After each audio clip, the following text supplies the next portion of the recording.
5 quick items to make sure that you get the maximum result. Real simple. I'm going to do it real quick because we got to finish. The difference in people, the difference in performance, the difference in the final result, the outcome, is it usually dependent upon skill? Is that what makes one person better than another, yes or no? How many have seen someone with unbelievable innate skill get wiped out by an athlete, a person, a business individual who clearly had less skill? How many have seen this happen? Say aye. It's our ability to maximize. We said on day one, leaders are what transform organizations. You want to grow this company, you want to transform this company, leaders do it. A leader doesn't mean everybody else follows you. It just means that you have a higher what? A higher standard than anybody else does. What'll make you the leader is when you have a higher expectation, not of other people. Anybody can do that. Of whom? Of yourself. So if you want to know what does it take to take things to the highest level, what's going to take to change my business permanently, not temporary, you can go home and you can install some of these strategies, skills, tactics, tools, insights, and see a significant change. But if that change is going to be a lasting company of value that keeps growing, then the things you've learned here have to become the standard for your organization, not something you did for a period of time. Whenever you look at somebody and say, why are they more successful than anybody else? It's always because of step one, they've raised their standard.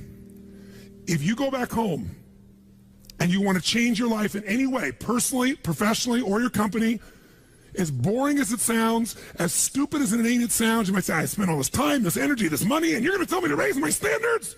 Yes. Because even though that's not sexy, it is the only thing that creates lasting change.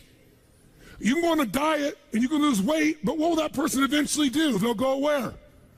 Back, unless they raise their standard. Now that sounds so trite and stupid and positive thinky or old school, but the truth is it's the truth. So maybe I can language it in a way that's more compelling to you or more simple. What does it mean when we say raise our standards? It means you turn your shoulds into musts. The difference in people is that they turn their shoulds into musts. The things that you used to say I should do, you do your shoulds when it's convenient, when it's comfortable, when it goes your way. But when something is a must, not to other people, but a must to you, do you find the way to get it done, yes or no? So the difference in people is what's their must, or another word for that is what's their standard. Every person in this room right now, our bodies are a reflection of our physical standards.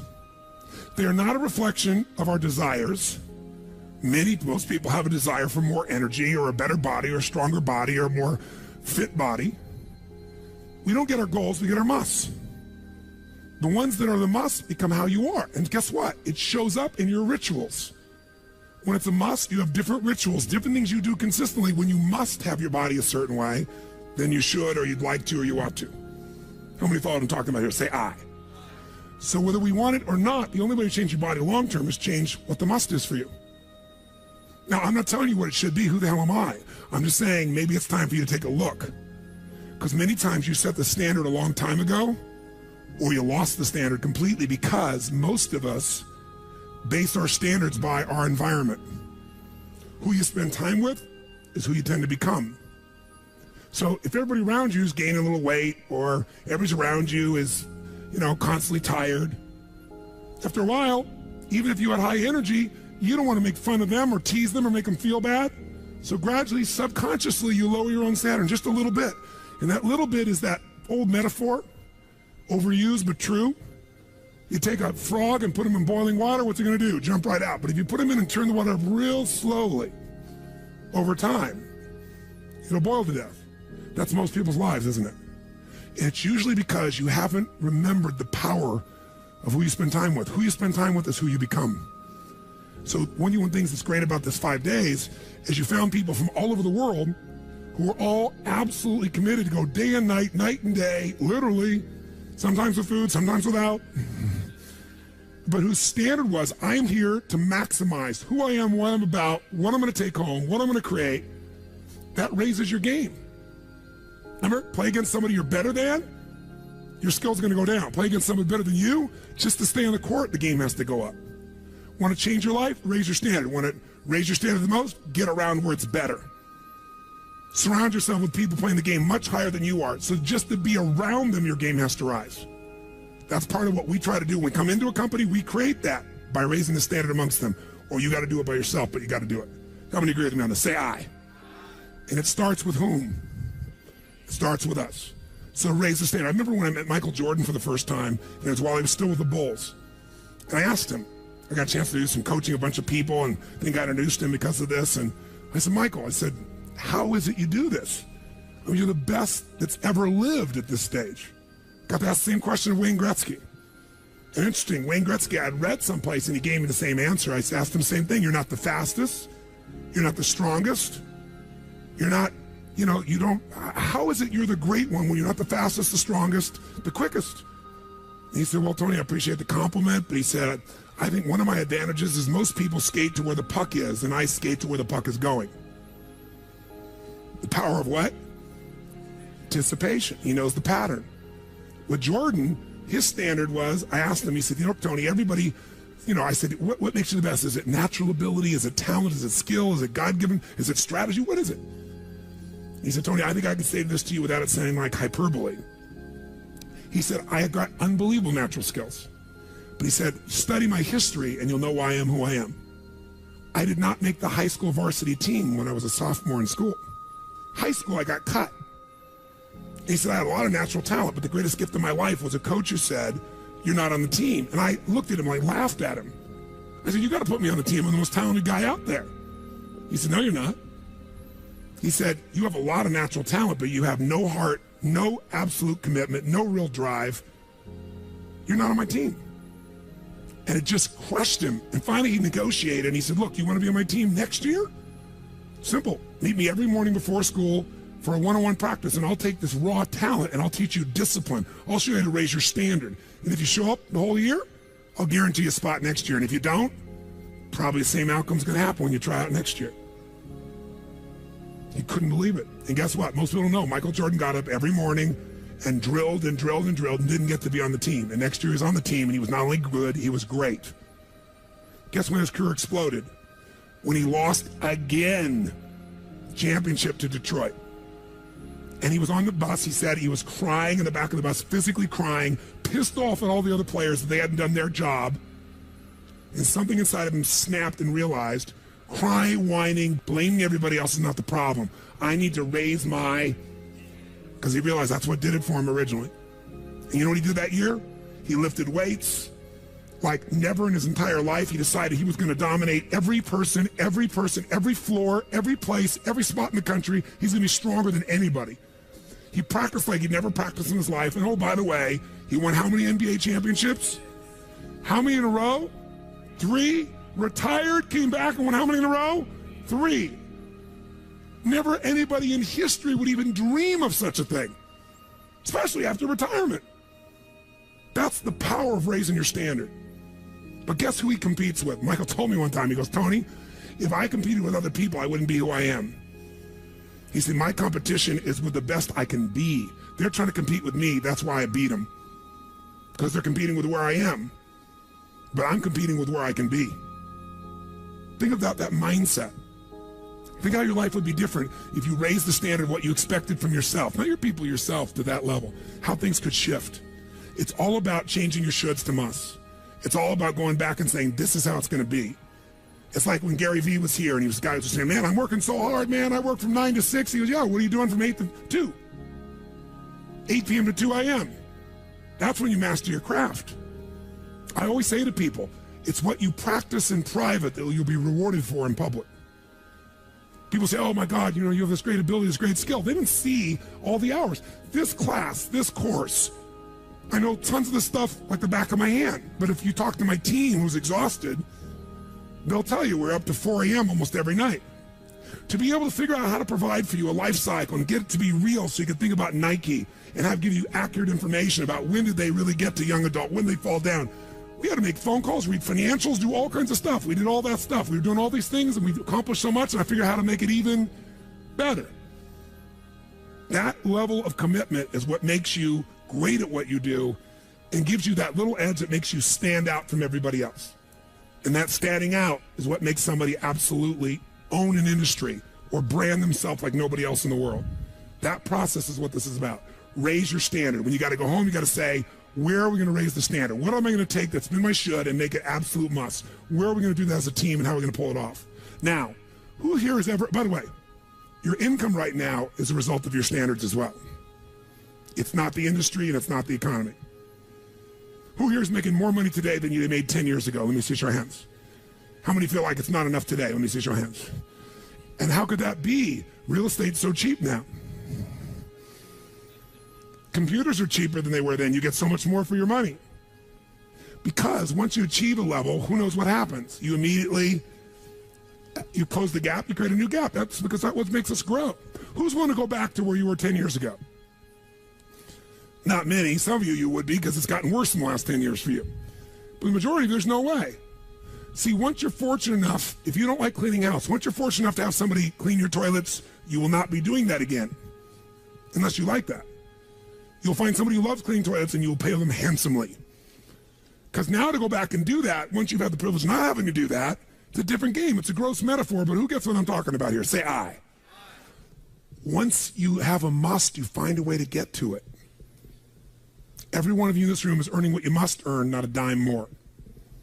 Don't get me wrong, you might have big goals, big desires, but it's not a must for you. Because even when the economy crunches, if it's a must, you will find the way. How many agree with me on this? Say I. See, when it was a must for me to get at one level, I did. I remember it was a must for me to finally make $1 million a year. I had my son Jarek going to be born. I swore I would never have a child unless I was financially set, and I wasn't financially set. And he was on his way. I went from $38,000 a year to making $1 million a year in the next 12 months. That was all BS. In my head, I thought all my growing up, all the pain was because my parents fought because there was no money. They would have fought anyway. Because I believed that, though. I raised the standard, made it happen. And then I made $1 million a year for 7 straight years. Even though I built 5 more companies, even though I was helping more people, I made the same amount of money. Guess why? That was my must. At some level above that, seemed greedy. Now, it wasn't like I had this incredible lifestyle. I owned a magical home. I had this place called the Del Mar Castle overlooking the ocean in Del Mar, California. But I was on the road, staying at the Ramada Inn in Milwaukee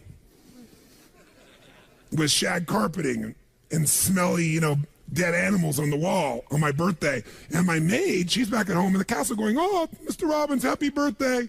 Oh, I can't help thanking you. It's so wonderful. Oh, Mr. Robbins, it's so beautiful here. I was sitting out in the jacuzzi overlooking the ocean.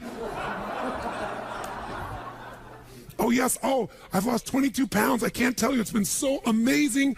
I get on your Stairmaster and I watch Oprah. I love your gym, Mr. Robbins." And I'm thinking, she's got a multi-million-dollar lifestyle. How many can relate to this in some way, right? So I went from 38,000 to $1 million, so I changed my income. It became an absolute what? It was nothing about money. It was about growing. Because I knew to make more, I'd have to help more people. I'd have to expand. And I came up with this goal. I wanted to feed all the people in San Diego that were homeless. First, my goal was 1/3 of the homeless people. And then my goal was everybody. I said, if I can go from 38,000 to $1 million, I should be able to go from $1 million to $3 million in 3 years. And I did it in 12 months. I found the why. I found the reasons. I got a different RPM. But it became a must for me, not a should. You're meeting your must, my friends. Maybe it's time to change your must. Some people's must is to survive. Some people's must is to be okay. Some people's must is to have freedom. Some people's must is to have more than they could possibly spend. Some people's must is take care of everybody around them. Whatever your must is, you're going to get it. When you leave here, get clear on your must. Or raise your what? Step 2, real fast. I'm going to do it real fast. Who here's ever raised the standard and you get out there and you go, I'm going to go do this, and I'm committed. I'm going to change this. I'm going to make that happen. I'm going to lose 50 pounds. I'm going to take my company to the next level. And you're all excited. And then all of a sudden this voice in your head goes, who are you kidding? Who's ever had one of these? Raise your hand. Say I. So once you raise your standard, you got to get certainty behind it. You can sustain it. And that means you got to change your limiting beliefs. You got to change your limiting beliefs. And who has limiting beliefs, by the way? Who? Everyone does. So you got to become aware of it and you got to destroy it. Now, how to do that? Honestly, if you've been to the UPW, you know how. If you haven't, come join me in San Jose or someplace else. And who has limiting beliefs, by the way? Who? Everyone does. So you got to become aware of it and you got to destroy it. Now, how to do that? Honestly, if you've been to the UPW, you know how. If you haven't, come join me in San Jose or someplace else and come through the experience. when you change your limiting belief, everything changes. Because as you believe, so is it done unto you.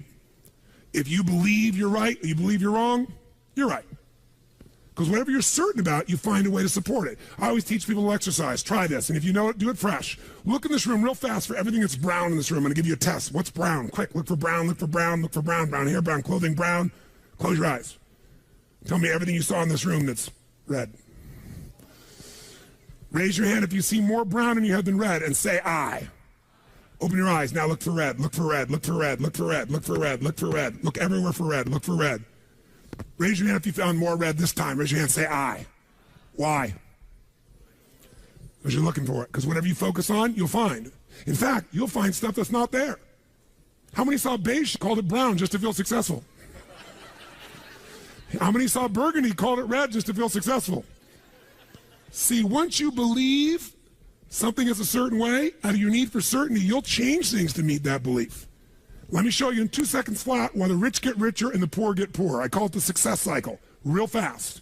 Draw yourself 4 squares, put them up on the screen here.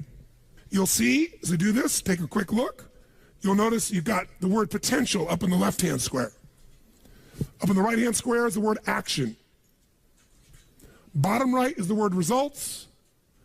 Bottom left is the word belief, or another word for that would be a sense of certainty.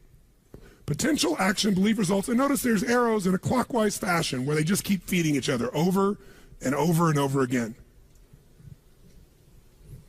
So again, it's potential, action, results, belief, or another word for that would be certainty. Now, did you ever notice how rich people tend to get richer and poor people to get poorer? And I don't just mean rich in financial terms. I mean people that are rich emotionally. Do you ever notice how happy people tend to get happier? And depressed people tend to get more depressed? How many found this to be true? Say I. It's because the power of momentum and what I'm about to show you. So let me show you something here. What's the potential of any human being? You tell me, quick. Unlimited. Do most people's results reflect that true potential? Yes or no? No way. Why? Because most people aren't taking enough what? But is it possible to take a lot of action and still get lousy results? What if you got a salesman that works for you and they walk out and they knock on 100 doors and they say, you wouldn't want to buy anything from me, would you? Or they don't say that verbally, but they say it non-verbally. Is that going to affect their results? Yes or no? So it's not enough even to take enough action, because when we believe it's not going to work or we're uncertain, does that affect how much of our potential we tap? Yes or no? See, if you don't think it's going to work, you're not going to put out a bunch of your energy when you think it's going to fail. And by the way, when you're not sure, you tap little potential. Do you take little or a lot of action? When you're not sure, when you think it's not going to work, you take massive action or little action? Now, when you take little potential with little action, what kind of results do you get? Little lousy results. And when you get lousy results, what does that do to your belief? You go, see, I told you it wasn't going to work. Told you it was a waste of time. And then, by the way, when you have less belief, how much more potential do you take? More or less? If it's possible, you tap less potential, more or less action. Less. And what happens to your results? They get even what? And now they got worse results. What's that do to your belief? And by the way, now you see the current economy. Isn't it true? Everybody out there is going, oh my God, the results are so bad, it's going to get worse in the future. So I better pull in my horns. There's less potential. So I'm not going to push as hard. I'm not going to take much action. Oh my God, I'm getting lousy results with little potential action. Oh my God, it's going to get worse. That's what creates a recession, depression, whatever you want to call it. How do you change that? By the way, can it work the opposite direction? What would happen if something inside you gave you so much certainty inside of you that you felt absolutely certain that recession was your friend? That the worst economy for you was the greatest time on earth, and all you had to do is manage your state and apply your fundamentals and immerse, stay coached so you don't get off target, keep taking action, and you could own your business and you go to other people's businesses. How many believe that, by the way, now? Say I. When you have that kind of certainty, are you going to use more of your potential when you go home or less? Which one, my friends? Are you going to take less or more action? When you are certain and you use lots of your potential with massive action, what kind of results do you get? Massive action gets massive results. What kind of belief do you get now when you get better results? You go home, you use your core story. You go home and you take one of these techniques, you get a different response. You go home and you stimulate a new source of profit or income. You go home and you add a service. You go home and do anything. And it works. Your brain goes, yeah, it works. Now, by the way, at Home X, we went in there. Thank God we went in there because they took our stuff and it looked like it wasn't working. Do you remember that? Yes. Because some people there didn't want the change to happen. So we had to dig in and find out it was working. We knew you can't take action. You can't sow that seed and reap nothing. So we uncovered what was really going on. You're going to have to watch for the same thing, depending upon the size of your organization. But bottom line, when you get great results, belief gets stronger. Now you're totally certain. Are you going to use more or less potential, my friends? Which one? More. You're going to take even more what? Going to even greater what? Even more certainty. And now what happens to your business? Boom, boom, boom, boom, boom, boom, boom. And now you have a different momentum. And so your economy does not have to reflect the economy. You get to create your economy. You get to decide whether you freeze to death or ski or snowboard. It's winter, but you can have the best time of your life. It could be a sunny, beautiful, magical time. But what you got to do is you got to manage this process. In order to do it, you got to change your limiting beliefs. And this week has been about doing that by giving you so many tools and examples that you'd be immersed. But I promise you when you go home, all this is going to be tested. A, because all the stuff that's waiting for you after being gone for 5 days. B, all the people there you work with are limiting beliefs, whether you have one employee or two because you're an army of 1 or 2 people, or whether you got 10,000. And so you have to be able to implement. This, by the way, I'm not here to sell you, bring us in if we can help. Do you think we could help? Yes or no? Yes or no? Bring us in and we'll do it. Or get your team together and find a way to make sure this momentum goes in the right direction. Make sense? This is the must. If you have this high standard, but you don't really believe because the momentum's in the wrong direction, having the tools will be worthless. That's where certainty, that's where everything else we teach, that's what I do in my events, that's where you guys have been there before, that's what you got to bring to the table. What are the 5 keys for integrating this? Number 1, you got to go home and raise your what? Come on, guys, raise your what? Which means turn your shoulds into. Step number 2, you got to go out and change your limiting what? Find anything that's limited you and destroy it. What's the fastest way to destroy it? You can do it very quickly by producing the results in your mind over and over again. Or, why do you think I get people to walk on fire? Because they think it's impossible. When they walk in this fire, mentally you might say, oh, I can do it. But when they get in front of that fire and it's 2,000 degrees burning hot coals, it gets their full attention. And suddenly they have a state change. And when you get yourself in a state where you can storm through fire, it's not about fire walking. The state you're in to get yourself to walk across fire is the metaphor for anything that used to stop you, the fire of your life. And by the way, when you cross fire and you're on the other side doing something you once thought was difficult or impossible, it's that easy, your brain goes, what else can I do that I thought was impossible? It's unbelievable. It's not intellectual, it's emotional. Plus, after fire walking, cold calling is not a problem. You get the idea, ladies and gentlemen? All right? So what we're really talking about here is changing your beliefs. Now, here's the 3rd key. If you're going to get maximum results, you got to model what works. We brought you for 5 days and nights here, models of what works. Go back and get them. Now, here's where the challenge is. How many got tons to do in your normal list of things to do when you go home? How many got a lot to do? Say aye. How many have a lot of outcomes you got to go after? Say aye. How many have the same amount of time you had before? Say aye. So in your business, if you need something to get done, you get it done because it's an absolute what? Or you hire someone to get it done. Hire us, hire someone else, get somebody inside. But are these things you're going home with musts or shoulds? Which one? Do whatever it takes. You say, I don't have the money. You don't have the money not to. Forget us. Hire somebody as an individual who knows what they're doing and put them in there. Leverage yourself. The only way you're going to get the game bigger is by taking a little bit of what, my friends?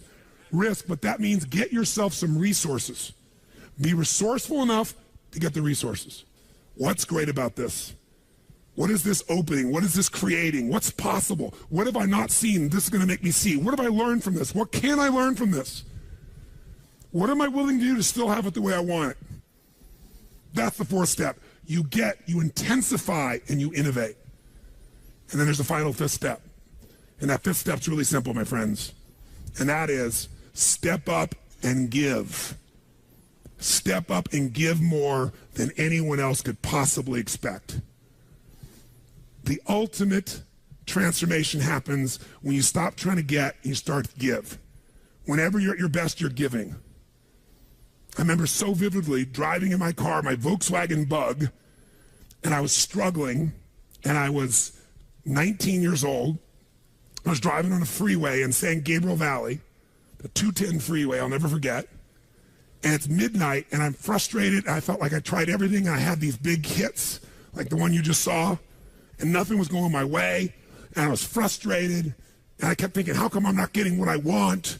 And all of a sudden, it just hit me on the freeway. I pulled over the side. It was almost midnight, no cars really around. Grabbed my journal, and I wrote, and I still have the journal to this day from when I was 19 years old, full page, and I wrote, "The secret to living is giving." And I realized why I wasn't doing well. Because I all focused about what I wasn't getting. I was not focused on what I was not giving. And the whole game changed.